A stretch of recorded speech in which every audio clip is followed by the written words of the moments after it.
En Contacto.com, el programa del sector cooperativo y solidario del Oriente Colombiano, la información desde la capital de la República con el periodista Luis Sánchez. Bienvenido, Luis. Carlos y televidentes, muy buenas noches, un solidario saludo. Vamos con la frase de la semana. Intenta no volverte un hombre de éxito, sino volverte un hombre de valor. Es el mayor de los éxitos. Albert Einstein, uno de los más ilustres científicos del mundo, desarrolló la teoría de la relatividad. Ahí les dejo la reflexión. En una gira nacional para la actualización, el desarrollo del pensamiento, el encuentro y el diálogo, realizó FECOLFIN con sus tradicionales foros económicos. En esta ocasión, el análisis de resultados del 2022 y perspectivas económicas para el 23. El recorrido académico empezó en febrero en Bogotá, continuó en Bucaramanga, Medellín, Pereira, Cali y cerró hoy, 16 de febrero, con el de Ibagué, que fue de manera virtual. Los conferencistas fueron expertos en economía, finanzas, dirigentes del sector y representantes de las entidades del gobierno que tienen incidencia en el sector cooperativo con actividad financiera. Por ser de mucho interés y de actualidad, vamos a hacer unos especiales sobre las temáticas con los conferencistas que estuvieron en las diferentes ciudades. Hoy iniciamos con el periodista económico Edmer Tovar Martínez, a quien le damos la bienvenida y agradecemos por aceptar esta invitación. Empecemos, Edmer, con el panorama económico. ¿Cómo cerramos el 2022? Realmente el 2022 fue un año muy bueno para la economía colombiana, al menos en lo que tiene que ver con crecimiento económico, porque ojo con esto, en otros indicadores no nos fue tan bien, como en el caso de la inflación, de las tasas de interés e incluso el desempleo. En cuanto a la inflación y las tasas de interés, pues hubo serios problemas porque la inflación se disparó hasta llegar a 13,12%, que implicó aumentar el salario mínimo para este año en 16%. Todo esto generó una reacción del Banco de la República, que fue incrementar su tasa de interés de intervención ante los bancos con el objetivo de frenar la inflación y la subió hasta 12,75%. En la actualidad, la tasa de usura está por encima del 45%. Eso llevaba muchos años en que no se veía un nivel de esta magnitud y eso impacta el crecimiento de la economía.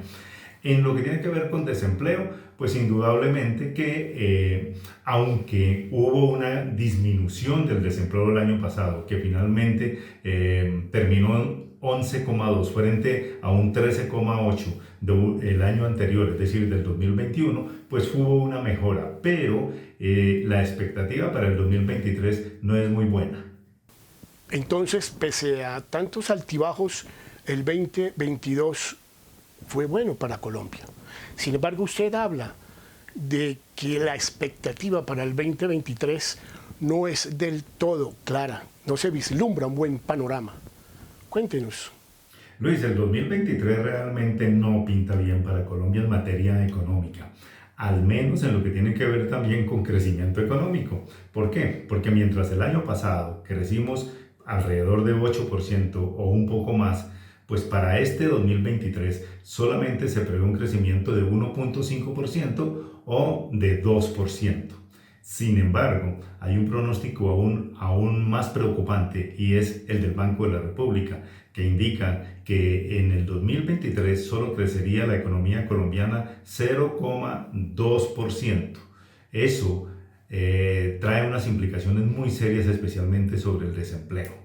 En cuanto a lo que tiene que ver con inflación y con tasa de interés, pues realmente las probabilidades es de que bajen. Sin embargo, esto no se dará, sino seguramente a partir del segundo semestre.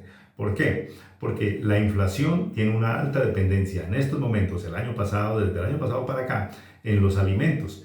Y producir alimentos no es un asunto de un día para otro. Realmente hay que sembrar, cultivar, desarrollar, hacer mantenimiento y luego esperar las cosechas. Y para eso se toman como mínimo, dependiendo del ciclo del tipo de cultivo, que son cultivos trimestrales y cultivos semestrales, pues tendremos un aumento de la oferta.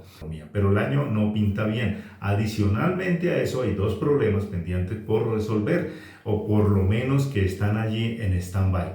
Uno es el panorama geopolítico generado por la intervención de Rusia en Ucrania, que por ahora se mantiene en unos niveles y ha tenido ya unos efectos sobre la economía, pero que más o menos se han estabilizado. Sin embargo, si esta guerra se recrudece y entran a participar muchos más países, habrá una alteración de la economía mundial y el coletazo se sentirá en Colombia. Y el segundo punto es un posible recrudecimiento de la pandemia. Si esto se da, habrá serios problemas, no solamente para la economía colombiana, sino para todo el mundo.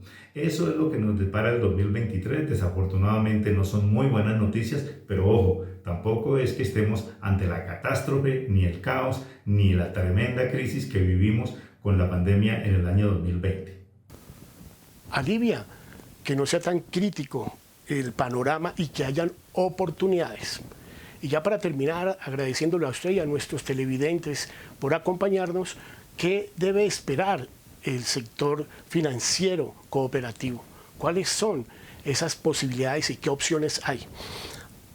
Hasta dentro de 8 días, buenas noches, los dejamos con el periodista económico Edmer Tovar Martínez, conferencista central en los foros económicos que desarrolló a nivel nacional FECOLFIN. Buenas noches.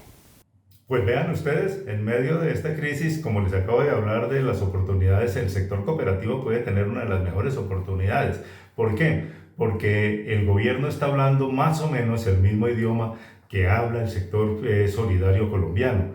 ¿En qué sentido? En que está trabajando sobre la base de los ciudadanos, es decir, las personas de menores ingresos, el microcrédito, las microempresas, de tal manera que va a ser posible aumentar seguramente la colocación de recursos, aunque las tasas de interés están altas, pero seguramente a mediados de año, como ya dijimos, van a empezar a ceder, o incluso a partir del primer trimestre de este 2023.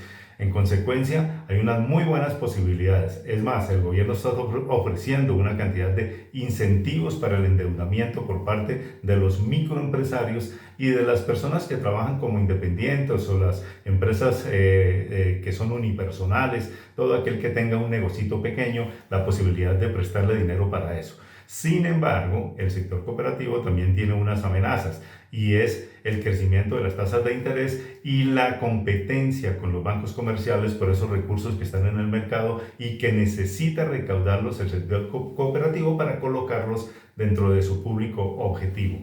Eso es lo que puede pasar con el sector solidario en el 2023 y sobre todo con el financiero y de ahorro y crédito.